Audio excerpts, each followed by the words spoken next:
We're going to be studying one of the most familiar stories in Scripture. There's a painting by a 19th century British author named Breton Riviere who he painted this scene. You know the story.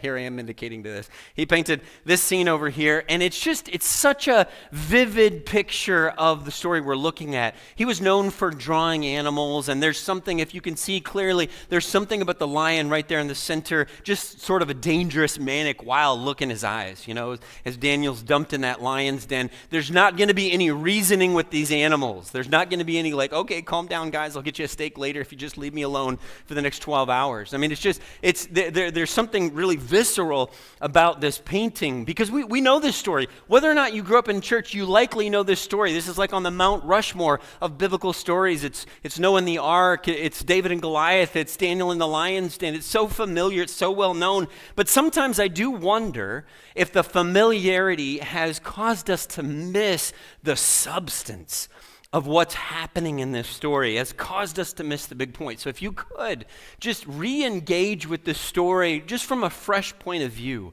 Imagine you're new to the faith, you're new to the scriptures, and you're just reading through it, taking it in. What is God trying to communicate to you in modern, comfortable Minnesota through a story like this? So if you take your Bibles and turn to the book of Daniel, we're in our seventh sermon in this series in Daniel chapter 6, verse 1. It pleased Darius to appoint 120 satraps. So satraps are governors, kind of a different ancient term for governors, to rule throughout the kingdom, with 3 administrators over them. One of the administrators, one of whom was Daniel. The satraps were made accountable to them so that the king might not suffer loss. Verse 3, now Daniel so distinguished himself among the administrators and the satraps by his exceptional qualities that the king planned to set him over the whole kingdom. So Daniel, this is a new administration than the first 5 chapters, and Daniel is still kind of finding himself at the highest levels of power. Now, when you think about this story, one of the things that you have to realize is that Daniel was old. He was not a young man. Daniel was old. Anyone remember any of this stuff? Anybody have any of their friends' numbers memorized? I mean, today, if you were in some sort of accident and you had to manually enter a number to get help, we only know one. It's 911. We don't know our spouse's numbers anymore. How many of you wrapped aluminum foil around an antenna to get a better signal so you could watch the game? How many of you have smacked a TV thinking that will help? Try smacking a flat screen TV now and see what your dad does. How many of you remember when MS-DOS was a thing and you had to type in it's like you were a coder, it was like you were a programmer back in the day. How many of you used a pencil to wind a cassette tape?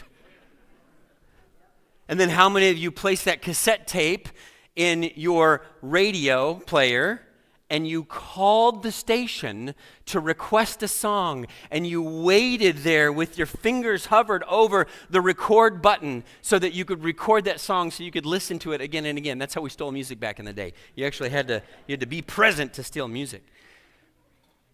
If any of that is true, congrats, you are old. Like Daniel, you're old.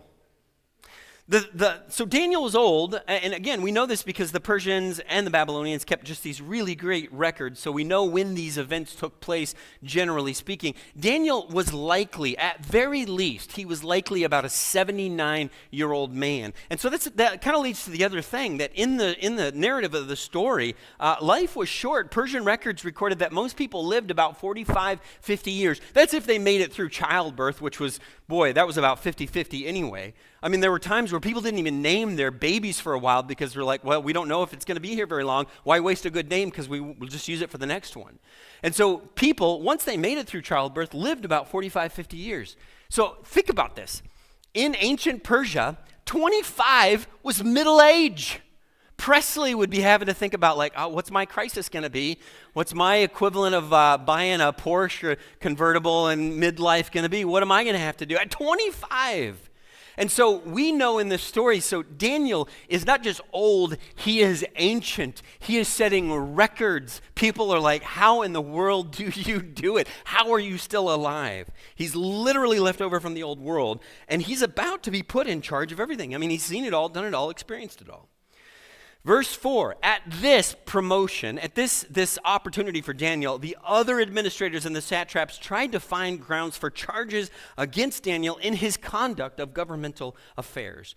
But they were unable to do so. They could find no corruption in him because he was trustworthy and neither corrupt nor negligent. He didn't ever turn anything in late. He didn't ever not forget to file an expense report or add something that shouldn't be added. He was absolutely neither corrupt nor negligent. So finally, these men said, we will never find any basis for charges against this man unless it has something to do with the law of his God. Imagine this. Imagine after 80 years of life, there is nothing in your internet search history. There are no questionable credit card purchases. There's no shredded files. There's no dark secrets. There's nothing that you would be embarrassed about anybody knowing about any corner of your life. That's pretty incredible. And they're going to have to enact new laws just to catch him. That's pretty incredible. They're trying to find dirt and they just can't. How many of I shouldn't ask this, but how many of you have, like, I don't know, your boss said, hey, where's that email I told you to send? And you're like, oh, weird. I'm pretty sure I sent it last Friday, but you didn't send it last Friday. You know, oh, what about that file? Oh, I'm pretty sure I finished that. That's strange. I'll have to double check on that. But you didn't finish it. The best part about a funeral is the happy reminiscing. That's the best part about a funeral. I know, left turn. Have you ever been to a funeral of someone you didn't know, and by the time you got done with that, 30, 45 minutes, you kind of wish you had known them because people had such good things to say about them? Grandpa, think about all the superlatives. Grandpa was so generous. He would help anybody. He would give them the shirt off his back. Grandma prayed for me every day. She was so encouraging. She was so wonderful. Mom was so brave and courageous. She didn't let that diagnosis slow her down.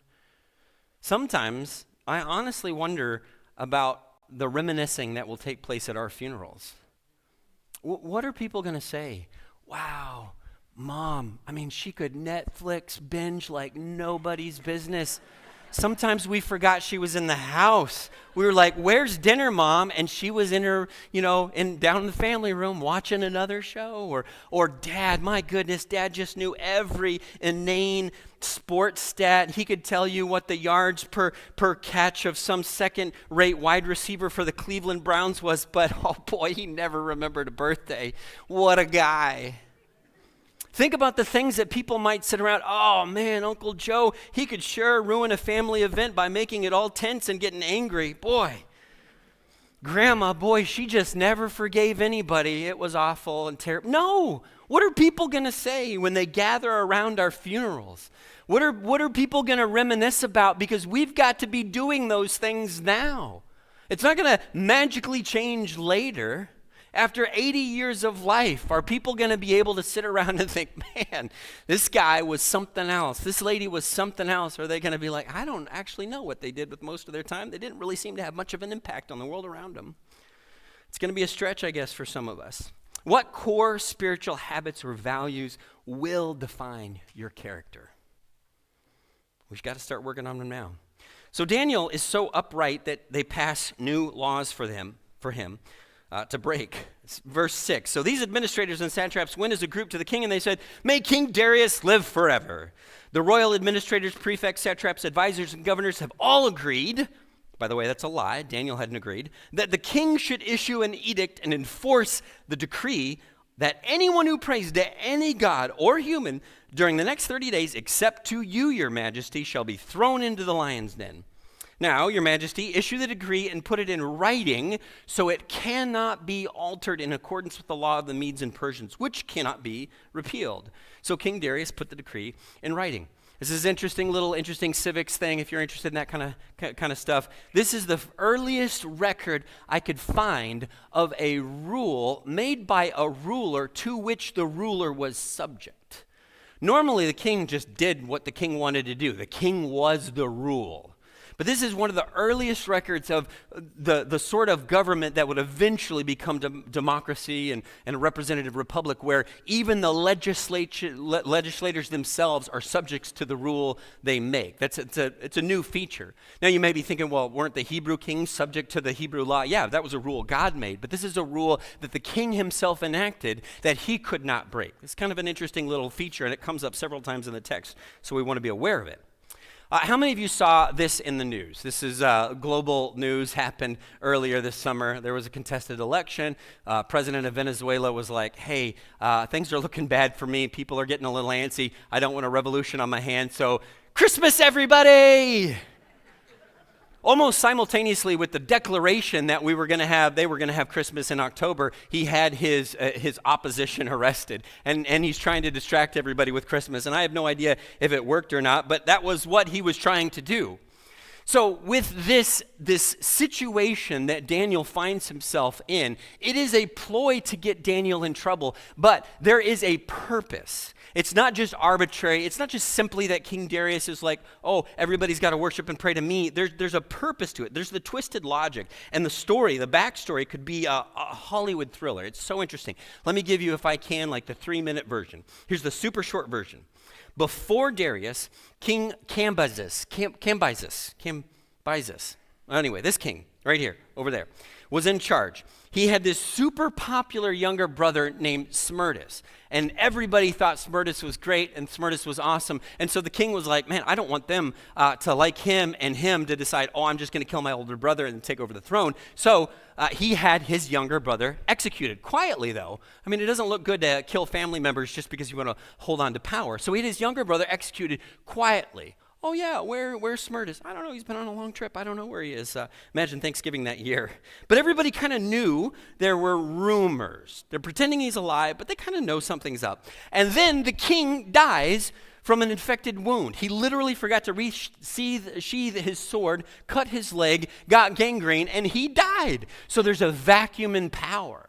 And then one of the members of the ruling religious class, a magi, remember those guys from later in the story of Jesus, was like, ooh, this is my opportunity. And so he pretended to be Smerdis to try to lay claim to the throne. And history books literally call him false Smerdis. That was his name. Smerdis, quite a name, right? But anyway, so he is claiming the throne, but then there are family members who are like, well, it shouldn't be you, it should be King 1, King 2, it should be King 3, and there's just this chaotic thing happening. And into that, Darius, who is a distant relative, comes marching onto the scene, and he's like, all right, calm down, everybody, I'm in charge now.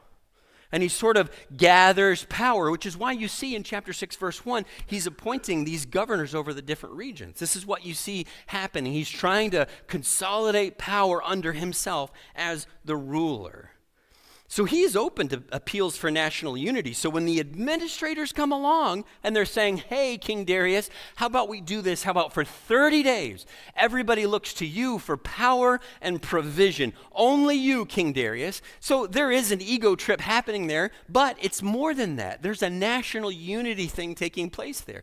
So the administrators are trying to figure out, how can we kill two birds with one stone? Literally, in this case, how can we kill Daniel and then solve this national crisis? So imagine, it's not as simple as Daniel having this dilemma, or do I pray to God or do I pray to Darius? This is the dynamic. The rulers are coming to Darius and they're saying, hey, let's achieve peace and prosperity through prayer to Darius. Let's look to him for our provision. And Daniel's like, no, I can't do that. Now imagine what that looks like to Darius. Oh, you can't fully support me as your leader? That's very suspicious. They're hoping to put Daniel on the defensive. And the rulers must be going back to Daniel and saying, Daniel, do you not believe in national unity? You want divisiveness and chaos? That's evil. I want to point out, and this is so important, church, I want to point out, I think one of the most challenging aspects of living the faith for modern Christians. I think it's highlighted by this tension in this text. One of the most challenging and confusing aspects of modern faith is being called backward or immoral in a genuine attempt to do what you believe is right, to love people, to follow God, to be called immoral, because you'll notice in our current cultural moment, it is a race to the moral high ground to define what is morality in this situation. They may not use that language, but that's exactly what's happening. Here is the right thing to do, and if you disagree with this thing, then you are wrong, and you are backward, and you are bigoted, and you are immoral. I want you to think about the divisive hot topics of our day. How do we, now just take a deep breath, everybody. Thank you. Appreciate that, Rachel. How do we actually love the LGBTQ community? How do we actually love the poor and homeless? How do we actually love unborn babies and their moms? How do we actually love refugees and immigrants? How do we actually love innocent people suffering, immense suffering in war-torn regions in the world in which the U.S. has this ability to exert influence? How do we actually love? Now, in everything that I said, all of those are very divisive issues, and there are people on either side of those issues throwing rocks at the other saying, well, you're wrong if you love people a different way than I'm advocating. But how do we actually love? And not only are you wrong, but you're immoral. And it's so difficult because we feel like we've got to align ourselves with the political party or platform, none of which precisely aligns with the way that we believe that we love people in the world. How do we vote in a way that makes space for loving our neighbor? These are huge moral divides that you're having to navigate right now. And in some cases, the tension just keeps getting higher and higher. And both sides claim the moral high ground. And I think Christians get confused and they get fearful and they get entrenched in these positions. And then honestly, church, when you start operating from fear, it's kind of game over. You lose your ability to rationally think about the topic because it's just fear driving the bus at that point. How do we actually love? How do we exert the influence that we have as citizens of this country to love? How do we create space to love? That's the question you need to be asking. The lions get all the attention in this story, but the next two verses we're going to read are the real plot point. This is verse 10. Now, when Daniel learned that the decree had been published, he went home to his upstairs room where the windows opened toward Jerusalem. 3 times a day he got down on his knees and he prayed, giving thanks to his God just as he had done before. Then these men went as a group and found Daniel praying and asking God for help. I imagine part of Daniel's prayer was like, God, what do I do now that I'm not supposed to pray to you? Now, if you could just mentally switch roles with Daniel, there are essentially 3 options you'd have to work through. The first option you would have is to temporarily stop praying. Well, why? It's the law of the land, right? We're supposed to obey the laws. We're supposed to submit to the governing authorities. God gave Daniel this job and gave him influence in this culture. So if he gives that up just to keep praying 3 times a day, I mean, what good does it do? What good does he do in the world if he's dead? How can he be a light if he's been eaten by lions? And it's just a month. You're not giving up prayer forever, Daniel. It's just 30 days. You can go without 30 days of praying. Most of you do it. You've done it in your life before. You've gone 30 days without praying. And so sometimes you just have to sacrifice a little and you gain so much more. That's option 1. And there's some reason to it. Any takers for option 1? I'm not going to ask you to raise your hands because everybody would judge you. But you can see that. I think some of us would be tempted, like, well, okay, I don't want to die, so option 1 it is, just 30 days. I'm sorry, God, I'll apologize later for this break in my prayer life. Option 2, this is exactly what I would have done, was just close the window. That's all you have to do. Go up to your second floor room. You're not really changing anything. All you're doing is just like, I'm just going to shut this window right here, and I'm going to pray in secret. Isn't that what Jesus said to do anyway? Go into a closet and pray, and then God, who sees what you do in secret, will honor you. That's what we're supposed to do anyway. It's just one little tiny minor adjustment. You get to keep praying and not die. It's a win-win. You get to maintain your influence in the community, and you get to maintain your job and your spirituality. I think a lot of us, if we're honest, I think a lot of us live right here with that close the window option. We don't want to be thought of as some weirdo Christian, So let's just keep the spiritual aspect of things on the down low. I want to influence my non-believing friends and coworkers, and if I get too Christian, they're gone, they're out. So just close the window. Option 3, just don't change a thing, which of course is what Daniel did. This is the real battle in the story, right here. It's not the lions. Daniel and the lion's den is not the battle. Right here is the battle, where he's got to make a decision that is going to have serious consequences. This is the actual moment of faith. Because faith doesn't always look dramatic. It doesn't always look like some climactic scene in a movie. Often faith looks very, very minor, very small. Sometimes faith just looks like keeping a habit. Sometimes faith is just showing up at church when you don't feel like it. Sometimes faith is just not navigating to a website. Sometimes faith is just calling someone that you need to forgive or that you need to ask forgiveness of. It doesn't look like anything dramatic. It just looks like a phone call, and you got to get your heart to stop racing because you know this might not be easy. We know what Daniel did here, but we don't know why. The text doesn't tell us why. We know what he did. We can make some guesses as why. But I think there's 3 considerations we should dig through as to why Daniel made this choice. The first one is, this is who Daniel was. At Daniel's funeral, his friends and family were going to sit around and they were going to talk about how deliberate and stubborn Daniel was, how he was unmovable in the face of anything, including death threats. And you see this all the way in chapter 1 and verse 8, where it says Daniel resolved not to defile himself with the king's food. And Daniel's thinking, I've been doing this for 80 years. I mean, why change now? But don't you notice this kind of interesting? Sometimes Christians, don't you think like, oh yeah, all the hard battles, man. That was when I was a kid, and temptations, and as a young adult. All the hard battles were when I was young. No, we fight through our entire lives to maintain our faith and our integrity. It's always a battle. You don't ever get to hang it up and say, well, I put in my time fighting temptation, and now I'm just going to let it rip. It doesn't happen that way. And when we see this sort of conviction in others, it's incredibly inspiring.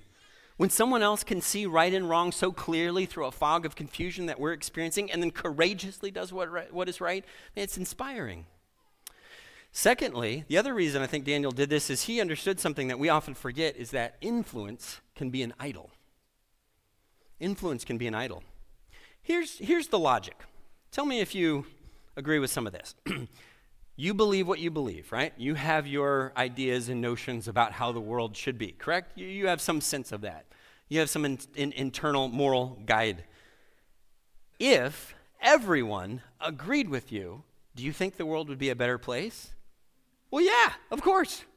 Everybody would always signal every turn, and nobody would drive in the fast lane, and they would always put their shopping cart back in the corral, and if everybody lived by my beliefs, the world would be a better place.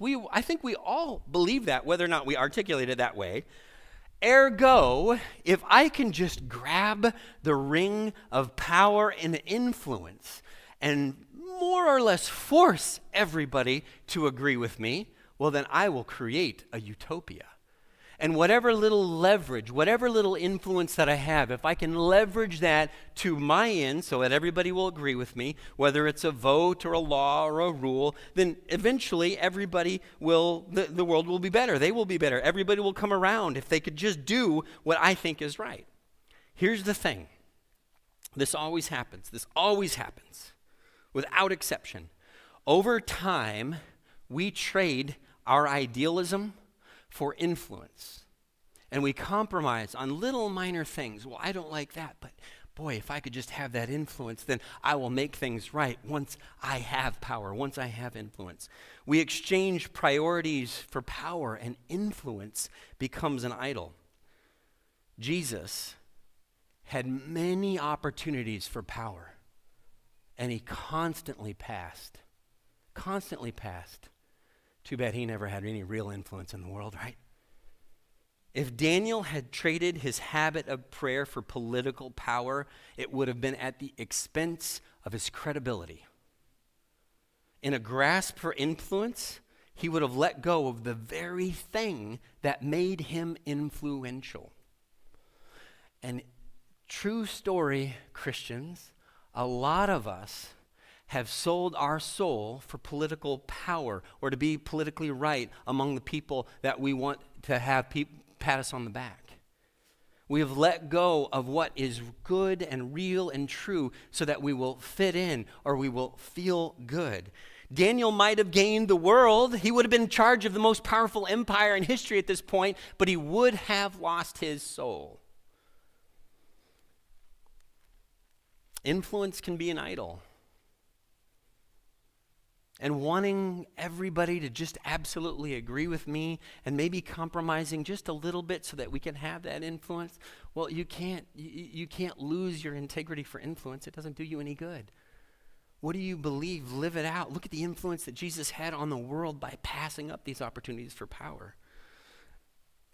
Number 3, the third thing I think we see in this story is that minor decisions reveal what direction we're moving. There's a 19th century preacher by the name of Charles Spurgeon. You've likely heard of him. He called minor spiritual matters, just like closing the window. Just close the window. It's no big deal. He called these minor spiritual matters spiritual trifles.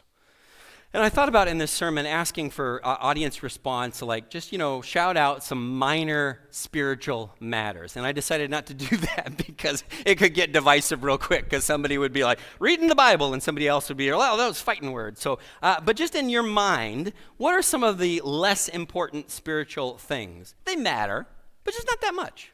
It's important, but not that important. What can we take or leave? What things come and go? Okay, what are the minor things in your mind? You got to make a little mental list. Think of 2 or 3 things, okay, in your mind. Yeah, it's not that big of a deal. If church changed this, it wouldn't be that big of a deal. Or if I change this, small things. Minor spiritual matters, or as Charles Spurgeon would call them, spiritual trifles. Imagine you're dating.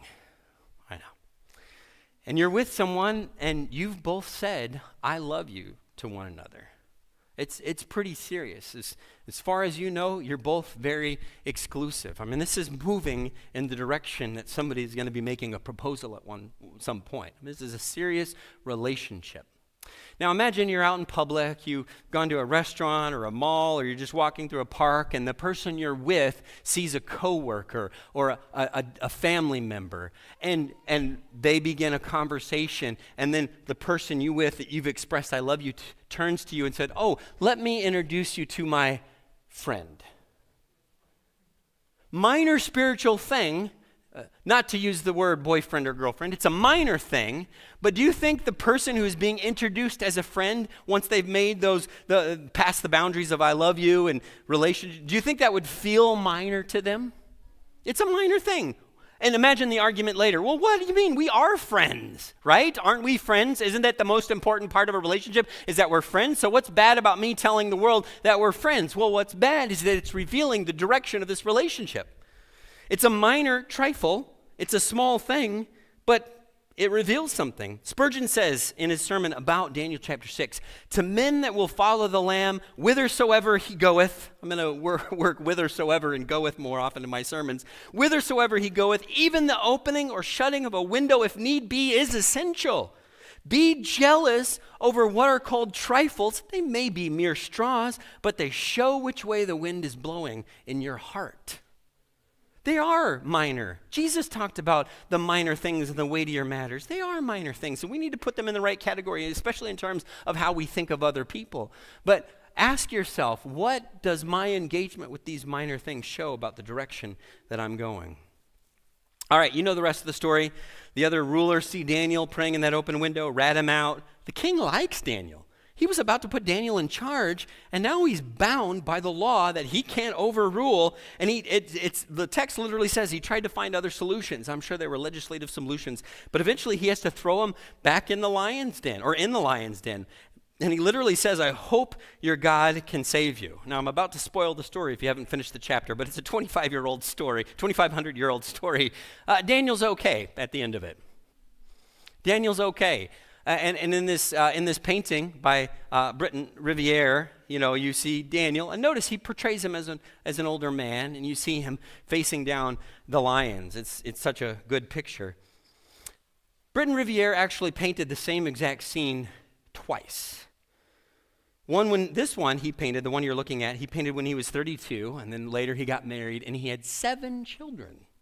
7 children, 3 of whom died young. He went through some tough things in life. And 18 years later, he painted the same exact scene again. And this is the other picture of Daniel in the lion's den. It's the same artist. I don't know that you could say it's technically better. A lot of the elements are the same basic number of lions. Daniel is still elderly. The lions are still scary. What's different between these two pictures?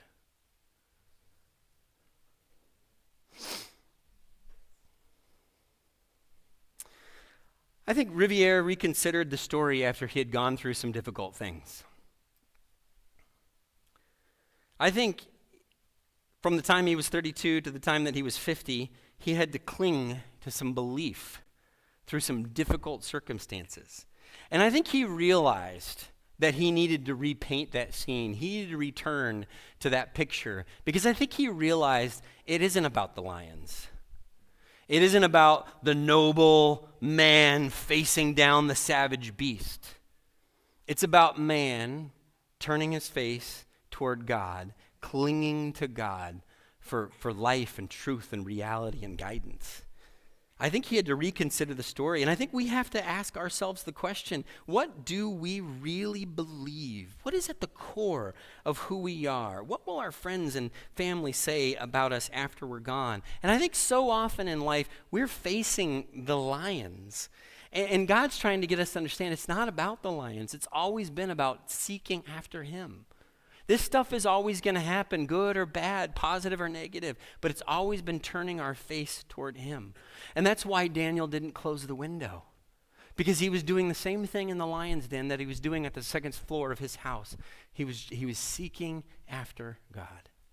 And I think that's what we're called to do. That's all we're called to do. I know many of you are going through some hard things. And I know it feels impossible. Imagine what it was like. I like how he imagines this, but imagine what it was like to turn your back to those lions. To let go of control and to say, if I'm going to be okay, it's not going to be me that's doing it. I couldn't do anything anyways. But imagine the feeling of turning your back to those lions. What do you have in your life that you've got to turn your back to face God, to seek after God? I think at the end of all things, when our lives, our story is written, I think we're going to know what we really believed because we're going to see how we really lived. And I think the people around us are going to know what we really believed because they're going to see how we really lived as well.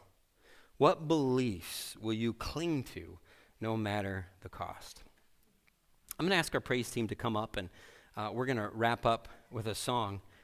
The song is called Hymn of Heaven, and it's about waiting expectantly for what's next. And I think this was discussed in class this morning too, just about how do you remember that God is active and involved in your life? Well, you constantly search for him, seek him. You will find him if you seek with all your heart. And I think one of the things we're reminded is we're just constantly tuned toward this future reality that God will enact through Jesus Christ at the end of all things. We're tuned toward the kingdom of heaven fully being realized here and now. Let's stand together and sing.